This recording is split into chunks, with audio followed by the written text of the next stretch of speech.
Saudações a todos. Hoje iniciamos mais um programa Por Dentro da Pós, uma iniciativa do Centro Universitário Internacional Uninter, mais especificamente pelos cursos de pós-graduação da área de Tecnologia da Informação, na qual eu atuo como professor e tutor desses cursos, juntamente com o professor Alex Rocha, que é coordenador. E hoje falaremos sobre um assunto muito relevante. Se trata do pensamento computacional, que está diretamente relacionado com a área de tecnologia da informação, mas também com a área de educação matemática. E para isso, trazemos a importante presença da professora, doutora e pesquisadora Heloísa Rossotti Navarro, que aceitou nosso convite. Agradecemos o aceite, professora, e peço a gentileza que se apresente ao nosso público. Olá, pessoal, tudo bem? Boa tarde. Meu nome é Heloísa, eu sou pesquisadora nesse assunto desde o doutorado e atualmente estou fazendo pós-doutorado aqui na Federal do Paraná e sou professora colaboradora no programa da Federal também. Professora, vamos começar. Eu acho que tem muitas dúvidas assim em relação ao conceito, né, sobre o que é pensamento computacional. Eu separei algumas perguntas aqui no dispositivo e peço a gentileza de a gente começar essa conversa, né? Você pesquisou sobre pensamento computacional durante o doutorado. Como chegou nesse tema? Então, André, eu pesquisei sobre tecnologias digitais na educação matemática no mestrado. E quando eu terminei o mestrado, isso foi 2016, eu comecei a pesquisar mais sobre tecnologias para ver o que eu poderia estudar no doutorado. E foi aí que eu me deparei com o termo pensamento computacional. E ele, pesquisando e analisando as pesquisas já existentes, ele não tinha uma definição para a educação matemática, né? Embora muitos professores de matemática já utilizavam esse termo aí. E aí eu fui pesquisar o termo como um todo e a ideia era construir um conceito. Inicialmente a ideia era fazer uma formação continuada e daí construir o conceito a partir disso. Porém, a minha orientadora, Maria do Carmo, e eu, analisando tudo, a gente viu que era um assunto muito novo para a nossa área, né? Pensamento computacional é um termo que já existia e já é muito usado na ciência da computação. Mas na educação matemática ele está começando agora, né? É um assunto novo para nós. Então a gente precisaria primeiro desenvolver esse conceito para depois a gente conseguir aplicar isso em formações continuadas e tudo mais. Então, foi a partir disso, de pesquisas para analisar o que eu poderia estudar, que eu encontrei o termo, e aí a gente viu a necessidade de se construir um conceito para ele, porque ainda não tinha um conceito, né? A gente tem algumas definições ali voltadas mais para a área da ciência da computação, então havia essa necessidade, porque a gente partiu da tese de que se o professor vê esse termo, mas não tem uma explicação, não tem uma definição, dificilmente ele vai conseguir utilizar isso, desenvolver esse pensamento em sala de aula. Então, a gente precisaria construir mesmo, desenvolver um conceito.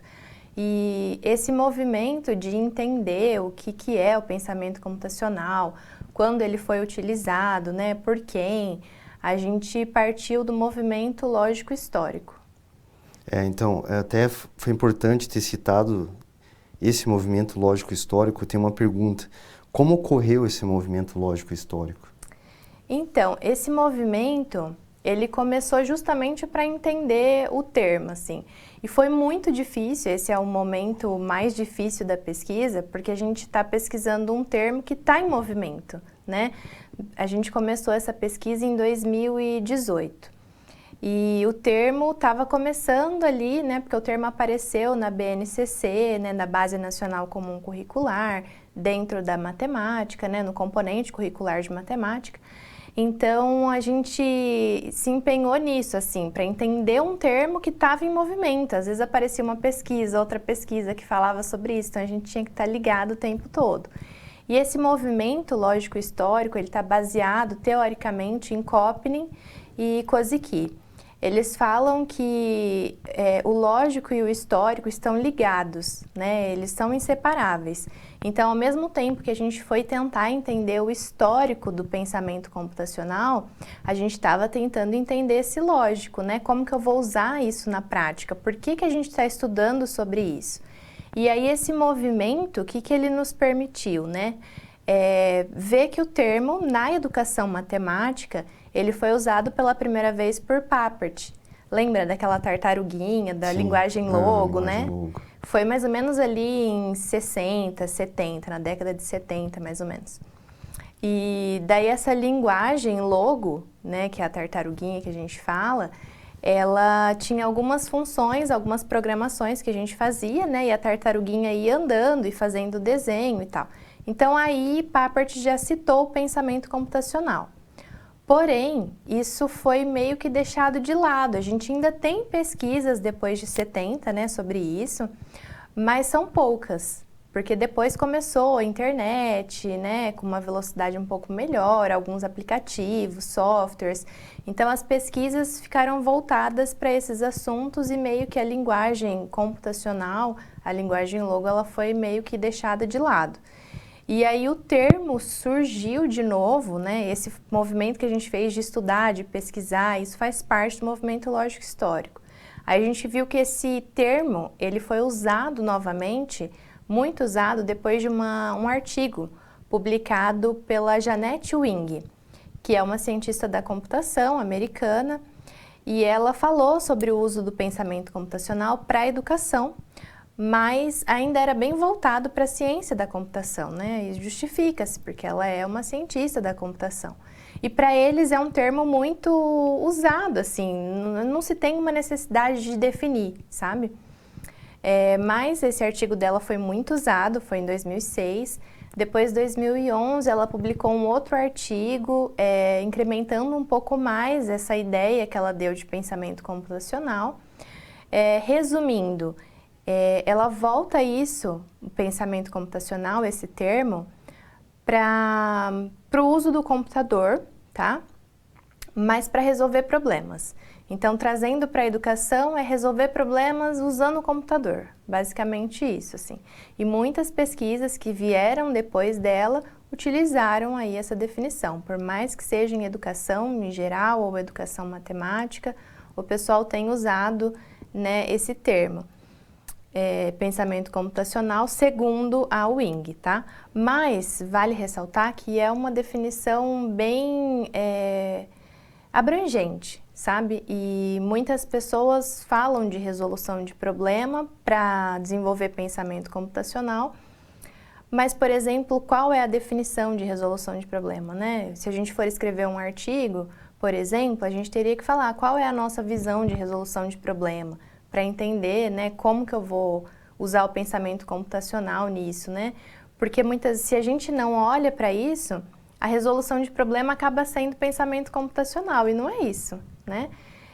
Existe um termo novo, então tem uma definição nova, né? Um conceito novo ali que precisa ser trabalhado.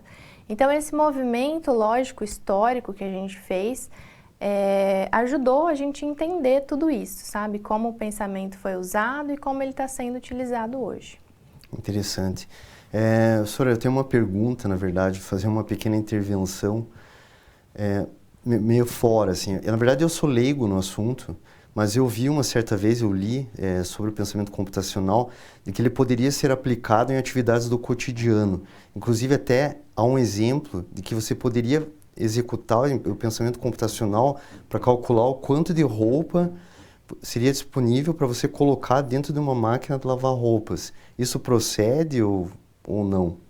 Então, André, a gente tem vários vídeos na internet falando sobre isso, sabe? Tem uns vídeos aí falando que lavar roupa desenvolve pensamento computacional, porque você tem que calcular o quanto você coloca de roupa, você tem que ver se você coloca roupa branca ou roupa colorida. E não é bem assim, né? Para isso já tem um nome, é lavar roupa, né? Não é pensamento computacional, mas depende, né? Qual o problema que você está resolvendo, né? Você vai dividir isso, separar isso em pequenos problemas. Quais são os pequenos problemas que você precisa, né, resolver, mesmo que seja rapidamente, para você lavar a roupa, né? Então, não é, vou lavar roupa, então isso é pensamento computacional. Não. Existe muita teoria por trás disso, senão seria, por exemplo, raciocínio computacional, né? Por que não é raciocínio? Por que é pensamento? Porque a ideia é desenvolver isso em sala de aula, né? Para desenvolver o quê? Conceitos teóricos, né? Se está na matemática, conceitos matemáticos. Então, assim, lavar roupa pode desenvolver? Pode. Depende das perguntas que você vai fazer, de como você vai nortear isso para a pessoa que você está querendo que desenvolva o pensamento computacional. Entendi. Inclusive, André, quando a gente estava estudando esse movimento para tentar entender o pensamento computacional, a The Royal Society e a CSTA, que é a Associação de Professores de Ciência da Computação, eles mesmos, em 2011, reconheceram que a gente, por mais que tivesse essa definição da Wing, né, ainda a gente não tinha um consenso do que era. Então, por isso, esses vídeos com essa bagunça de definições, sabe? Para tentar entender, tá todo mundo tentando entender esse termo, né? E, então, eles reconheceram que realmente não tinha uma definição. E aí, ainda em 2011, a CSTA, junto com a IST, que é a Sociedade Internacional de Tecnologia em Educação, eles propuseram 9 conceitos, que na verdade são características para o pensamento computacional. E simulação, paralelização, então tem 9 características. Só que não ficou claro quantas dessas características precisam estar presentes numa atividade ou numa ação para que isso seja pensamento computacional. Então ainda ficou vago, porque não tem quantas, se precisa de todas, né? Ah, não precisa, então quantas são necessárias, sabe? Então ainda ficou bem vago. E aí, por isso, a nossa pesquisa foi contribuir aí com o termo, para a gente tentar entender o que é. É uma explicação bem didática, dá para clarear um pouco mais. Seguindo a nossa próxima pergunta aqui, qual o papel da palavra pensamento no termo pensamento computacional? A professora já explicou um pouquinho, assim, né? Então, a gente tem que analisar o termo, né, como ele é. Se tem pensamento ali, então, porque pensamento é algo que você vai desenvolver pensando nisso em sala de aula, né? Que é o nosso foco, né? Por que não é raciocínio, então? Né? Poderia ser. Quando a BNCC estava sendo formulada, por exemplo, isso lá em 2016, né? Os professores estavam estudando sobre isso, porque esse documento foi para as universidades, né? Para as universidades lerem e analisarem. E a proposta era que tivesse uma disciplina à parte para isso. E a ideia era nem chamar de pensamento, mas de raciocínio, porque pensamento, você analisar se você está desenvolvendo um pensamento é algo muito difícil em sala de aula, né? Porque é algo intrínseco ali do aluno, né? Da pessoa. Então, a ideia era que se chamasse raciocínio, mas não aconteceu, né? Não ficou uma disciplina à parte, não foi chamado de raciocínio, mas sim de pensamento. Então, a gente teve como foco na nossa pesquisa entender o que é pensamento. E aí a gente foi em Vygotsky. Eu já tinha estudado a teoria histórico-cultural no mestrado, um pouquinho para falar de teoria da atividade, de Leontiev. E aí, no doutorado, para estudar o pensamento, a gente foi de novo para a teoria histórico-cultural, para entender o que é pensamento segundo Vygotsky. A gente usou especialmente aquele livro do Vygotsky de 2000, Construção do Pensamento e da Linguagem. Teoria histórico-cultural tem a ver com a psicologia soviética, né? Isso mesmo, com os autores russos. Então entra Vygotsky, né? A gente tem Leontiev, que fala da teoria da atividade, Davidov, a gente estudou muito também para falar de generalização do conhecimento. Então é nessa teoria mesmo. E aí o Vygotsky, nesse livro especialmente, A Construção do Pensamento e da Linguagem, ele fala que existem 3 tipos de pensamentos, que é o pensamento sincrético, pensamento por complexos e o pensamento por conceito.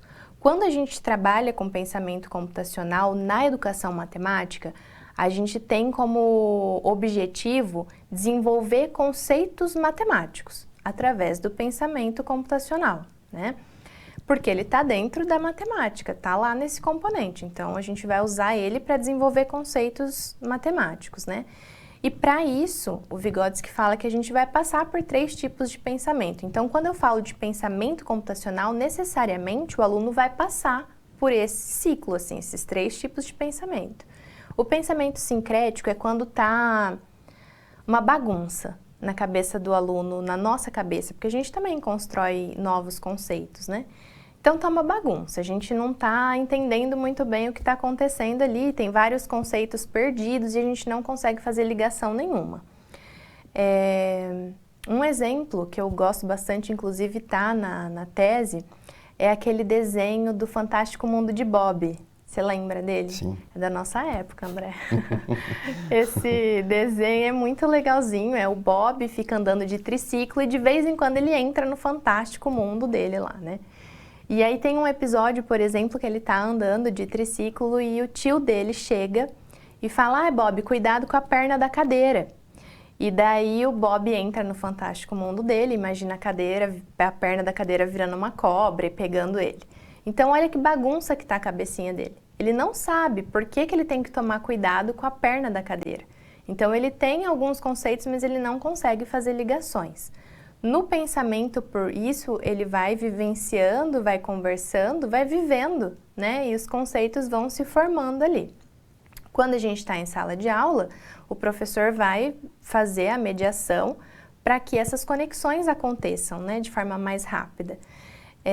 O pensamento por complexos, por exemplo, ele já consegue fazer algumas ligações, ele sabe alguns conceitos. Por exemplo, tem um episódio também do Fantástico Mundo de Bob, que o pai do Bob chega cansado em casa e daí ele fala assim: eu tô muito cansado, eu preciso tirar uma mini férias. E daí o Bob entra no fantástico mundo dele e imagina o pai e a mãe, tamanho normal, numa ilha bem pequenininha, com um hotel pequenininho e tal. Então ele sabe o que é férias, né? A ilha, praia, mas ele não sabe o que é mini férias. O mini, ele entendeu que era algo muito pequeno, então o hotel pequeno, a ilha pequenininha, né? Então ele tem alguns conceitos, tipo, ele sabe o que é mini, que é uma coisa bem pequena, mas ele ainda não consegue fazer as ligações. Quando ele entender que mini férias é um período curto de férias, aí ele está no pensamento por conceitos. Por mais que ele tenha esses, a gente chama de nexos conceituais, que são conceitos necessários para ele formar o conceito como um todo. Trazendo isso para a matemática, por exemplo, quando a gente fala de função, né? Eu pergunto para um aluno o que é função, sem ter falado sobre isso, então ele não sabe. Mas ele sabe equação, ele já viu, né? Ele já viu gráfico, ele já viu plano cartesiano, então ele tem alguns nexos conceituais, mas ele ainda não consegue fazer essas ligações para dizer para a gente o que é função. Então, quando ele souber, o conceito de função vai estar formado, mas por enquanto pode ser que ele tenha só nexos e esteja no pensamento por complexos. Então, quando a gente fala de olha como é complexo, né? Pensamento, quando a gente põe esse termo, essa palavra ali no termo, a gente tem que olhar para ela com respeito, né? Ela está ali, faz parte do termo. Então, sempre que eu for usar o pensamento computacional, eu tenho que pensar isso. Eu estou fazendo com que meu aluno utilize disso para desenvolver algum conceito matemático. Compreendendo um pouco o que você tem falado sobre pensamento computacional, dá para ver a importância, né, disso, principalmente para o aprendizado da criança, né, que ela vai construindo. Então é muito interessante. Partindo aqui para a próxima pergunta, a partir disso, como você realizou a pesquisa para chegar no conceito de pensamento computacional? Foi um trabalho com intervenção? Foi teórico? Tá. Esse foi um trabalho teórico. Como eu falei, a gente pensou em fazer a formação, eu pensei em fazer a continuada, mas aí a gente viu que não dava, né? Que a gente tinha que primeiro construir esse conceito. Então, foi um trabalho teórico, uma pesquisa qualitativa, e nós utilizamos como metodologia o estado do conhecimento. Não fizemos estado da arte, que o estado da arte teria que compreender todas as pesquisas existentes, né? Então, nós fizemos o estado do conhecimento. Pesquisamos na plataforma Cielo e na CAPES artigos, teses, dissertações sobre o assunto. Então, a gente colocou no descritor pensamento computacional, em língua portuguesa e língua inglesa, e analisamos as pesquisas que apareceram. Foram 125 pesquisas ao todo. Aí essas pesquisas nós lemos os títulos e os resumos Quando não ficava claro, a gente ia para o corpo da pesquisa para entender e analisar se estava relacionado à educação matemática, porque o nosso objetivo era desenvolver um conceito para a educação matemática, né? Então, a gente analisou só as pesquisas como um todo de educação matemática, voltadas para a nossa área. Então, dessas 125 pesquisas, nós selecionamos 16 pesquisas, que eram na área de educação matemática. E aí, essas 16 pesquisas nós lemos na íntegra. Isso fez parte também do movimento lógico-histórico, tá? Então, esse estado do conhecimento que a gente fez também fez parte desse movimento. Embora tudo que a gente lia tá fazendo parte do movimento como um todo, mas essa pesquisa do tipo estado do conhecimento é a base ali para a gente entender, né, o que as pesquisas falam sobre o termo. Então, foi um trabalho teórico. Interessante isso. Vamos fazer uma pequena pausa por aqui agora e logo depois retornamos com mais pensamento computacional com a professora Heloísa Rossotti Navarro.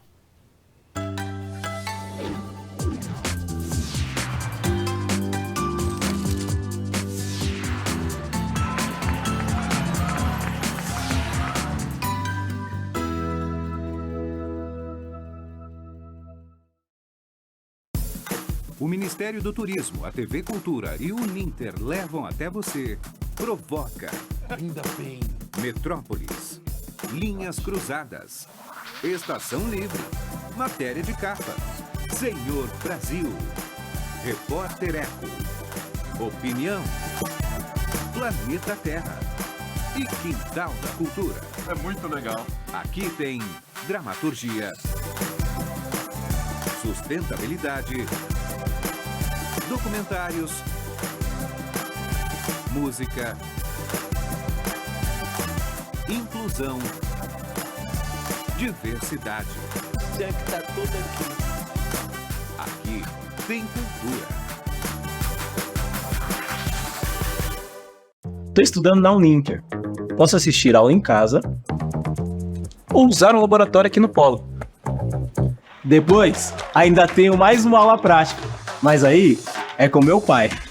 Transforme a inspiração do seu pai em realização. Faça a graduação à distância na Uninter com até 70% de desconto nas mensalidades. E quem já se formou pode fazer 2 pós-graduações por apenas R$ 99,00 mensais. Inscreva-se já! Uninter.com.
Localizado no ponto mais privilegiado da cidade de Curitiba, no Pilarzinho, o sítio de transmissão do Super Canal 13.1, TV Cultura, 13.2, TV Profissão, 13.3, TV Euronews e, em breve, 13.4, TV Enem Uninter, recebem o seu mais novo transmissor.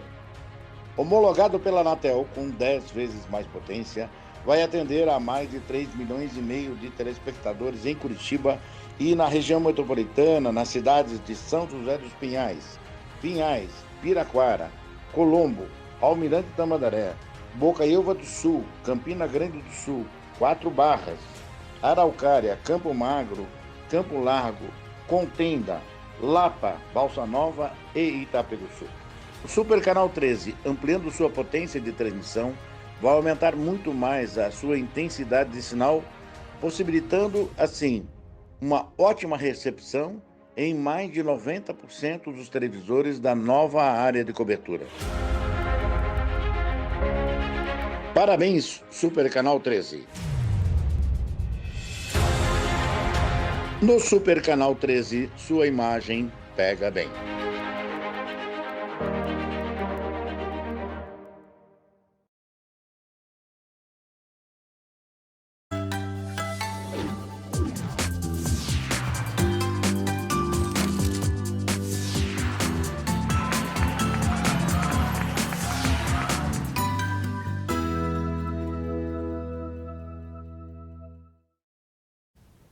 Voltando aqui com o Por Dentro da Pós, estamos conversando hoje aqui com a professora e doutora Heloísa Rosotti Navarro. Então, dando continuidade às perguntas aqui sobre pensamento computacional, como o pensamento computacional aparece na Base Nacional Comum Curricular, BNCC, professora? Então, André, na BNCC, o pensamento computacional ele é citado todas as vezes na matemática. Então, ele está realmente lá no nosso componente curricular mesmo. E ele está relacionado, assim, não tem uma definição. Então, a BNCC cita o termo, mas não traz uma definição ou como trabalhar com ele. Ela só relaciona, por exemplo, tem um momento que está falando sobre letramento matemático. Então, tem lá falando que é letramento matemático, que é ajudar o aluno a ver a matemática no mundo, né, na prática. A gente tem o letramento matemático até o ensino médio, dos anos iniciais até o ensino médio. E daí, nisso, em seguida, já cita o pensamento computacional. Então, ou seja, é uma forma prática, né? Dá a entender que é uma forma prática de se trabalhar a matemática. Realmente é, né?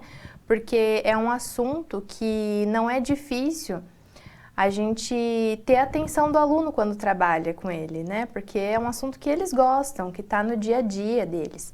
Então, na BNCC tá assim, não tem explicação, mas não tem definição, mas quando aparece letramento, cita o pensamento computacional. Tem um momento também que fala de fluxograma. Então, já relaciona o pensamento computacional com fluxograma. Geralmente, isso aparece na álgebra. Então, a gente está ligando ali, né, por exemplo, na tese, a gente relacionou com o pensamento algébrico. Na BNCC não fala pensamento, mas quando ele aparece dentro da unidade temática de álgebra, por exemplo. Então, é assim que ele aparece na BNCC. É importante saber sobre isso. Então, o pensamento computacional não é só o uso da tecnologia, da programação, da robótica, por exemplo. Não. Então, a gente tem um problema, André, é até bom esse tipo de pergunta, porque assim, a gente já tem nome para robótica, né? Muitas vezes o pensamento computacional está atrelado com o uso do computador, mas a gente já tem um nome para isso, que é o uso do computador, né? O uso da tecnologia digital. Às vezes aparece atrelado com o Scratch. Já tem um nome para isso, programação. Né? Não é pensamento computacional, é programação. Então, se eu simplesmente trabalho uma atividade com o Scratch, isso pode não desenvolver o pensamento computacional, mas desenvolver habilidade para programar, né? É uma habilidade e já tem um nome. Então, quando a gente fala de pensamento computacional, não é só robótica, não é só programação, né? Tem toda uma estrutura aí para que esse pensamento seja desenvolvido. Então, por exemplo, quando a gente vai pensar numa atividade, é claro, eu posso usar o Scratch para isso? Claro que eu posso, né? Mas a ideia, como o Valente fala, que é um pesquisador no assunto também, ele fala que é a gente pensar sobre o pensar. Então, é pensar como aquilo funciona, né? Muitas vezes, por exemplo, a gente olha para aquele chat GPT, né, que está todo mundo usando, e pensa, nossa, que mágica, né? A máquina está falando comigo. E não é bem assim, né? Tem uma programação por trás, tem gente pensando sobre aquilo, tem aprendizagem de máquina, né? Então, a ideia é fazer com que o aluno entenda, que a pessoa entenda o que tem por trás. Não é mágica, tem uma programação, tem uma linguagem algorítmica, tem uma linguagem algébrica por trás daquilo, né? Tem aprendizagem de máquina, por isso que as respostas às vezes ainda aparecem erradas. A máquina está aprendendo, porque ela foi programada para aprender dessa forma, né? Então, o pensamento computacional, quando a gente desenvolve ele, quando esse é o objetivo, né, desenvolver o pensamento computacional nos alunos, é tentar fazer com que o aluno entenda como a máquina pensa. Por que aquilo dá certo, né? É uma programação, é uma linguagem, o que está por trás? Então, é esse o objetivo. Então, não é só robótica ou só o Scratch, mas entender como aquilo funciona. Por que dá certo? Como é criado aquele padrão, mais ou menos isso. Uhum. Certo. Então, só dando continuidade aqui às perguntas. Só um minutinho que estamos ao vivo aqui. Acabei de ter um probleminha aqui com o dispositivo, então voltamos lá. Então, como podemos definir pensamento computacional? Ou seja, qual o conceito de pensamento computacional para a educação matemática? Então, vamos lá. É a pergunta que não quer calar, né, André? Então, o pensamento computacional, ele é a resolução de um problema que trabalhe com o desenvolvimento do pensamento algébrico e o pensamento algorítmico, tá? Esses são os 3 nexos conceituais que a gente fala, né, do pensamento computacional na pesquisa. O nosso objetivo foi esse, é definir esses nexos. E aí, fazendo todo esse movimento, a gente entendeu que os 3 nexos são resolução de problema, pensamento algébrico e pensamento algorítmico. Então, só trabalhar com pensamento algorítmico desenvolve pensamento computacional? Não, já tem um nome, é pensamento algorítmico. Então, eu trabalho com os 3 juntos, tá? Então, eu vou resolver um problema que utilize desses outros 2 tipos de pensamento, tá? Dentro da educação matemática. Claro que, se eu for falar de pensamento computacional na geografia, né, na história, vai mudar esse conceito. Esse é um conceito desenvolvido para a educação matemática. É exclusivo para a educação matemática. Exclusivo para a educação matemática. Então, não teria como ser desenvolvido em outra área, né? Até tem, mas aí o conceito vai mudar. Entendi. Né? A gente vai ter que, por exemplo, para eu desenvolver o pensamento computacional na geografia, o objetivo vai ser eu desenvolver conceitos de geografia, né? Então, eu vou utilizar o pensamento computacional para isso, para esse fim. Então, por isso que o conceito vai mudar, porque daí eu vou colocar elementos de geografia nesse pensamento computacional. E aí, André, por exemplo, o que essa definição quer dizer? É só eu usar o computador, então? Não, tá? Eu posso usar? Claro que eu posso, né? Isso vai aprimorar a minha prática, usar uma tecnologia digital.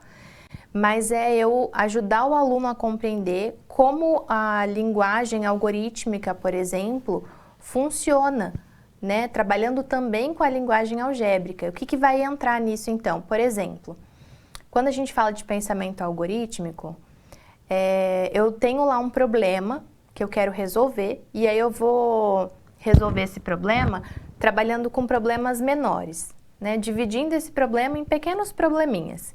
E aí eu decido o que eu vou fazer primeiro, qual o caminho que eu vou trilhar. Então, isso é o pensamento algorítmico.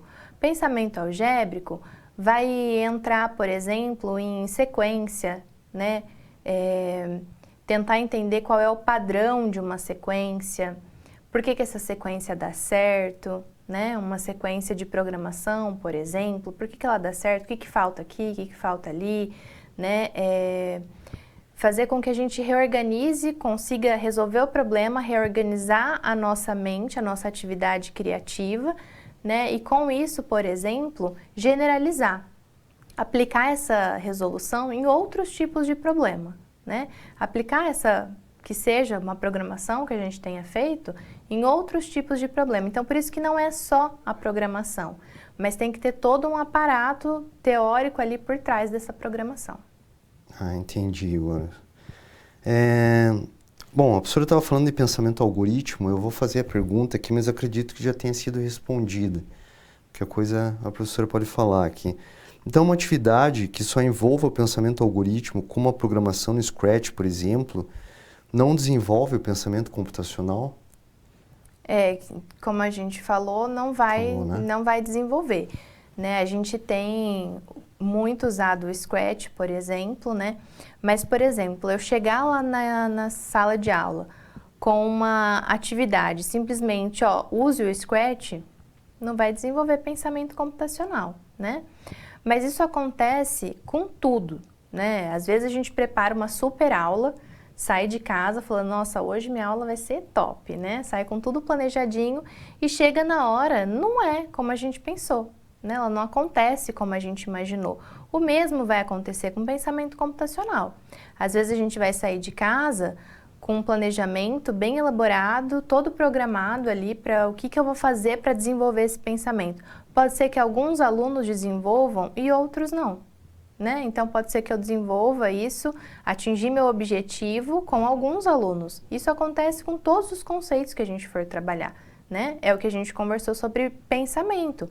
Alguns alunos vão estar lá no pensamento sincrético ainda, não consegue fazer ligações. E alguns vão estar no pensamento por conceitos. Então, isso é completamente normal, né? Porque não é robô, né? A gente está lidando com o ser humano. Né? Exatamente. Então, quando a gente for desenvolver o pensamento computacional, tem que ter isso em mente também, né? Não é sempre que a gente vai conseguir, mas esse é o nosso objetivo. Então, a gente usar uma atividade no Scratch para aquele aluno que já desenvolveu, né, que já entendeu que por trás tem uma programação, tem uma linguagem, né, ele já fez algumas ligações, talvez para ele a gente até consiga desenvolver, mas para a grande maioria não. Por quê? Porque eu vou precisar de um problema, né, um problema que envolva os alunos, um problema que chame a atenção dos alunos, que ele se empenhe em resolver esse problema, para daí ele conseguir dividir isso em problemas menores e aí conseguir desenvolver o pensamento computacional. Ah, legal. Você pode dar um exemplo de atividade que desenvolva o pensamento computacional, professor? Sim, na tese eu coloquei uma atividade que eu apliquei muito em informações continuadas. É uma atividade que chama Caminho. Aí essa atividade inicial... Só interrompendo um pouquinho, professora. Se puderem colocar na tela os QR Codes da professora, que ali tem o QR Code da tese, né, professora? Aí nesse QR Code tem a tese e tem um livro também. A gente publicou um livro depois da tese e está na estante virtual. Então esse QR Code vai para... tem um QR Code para o livro e um para a tese.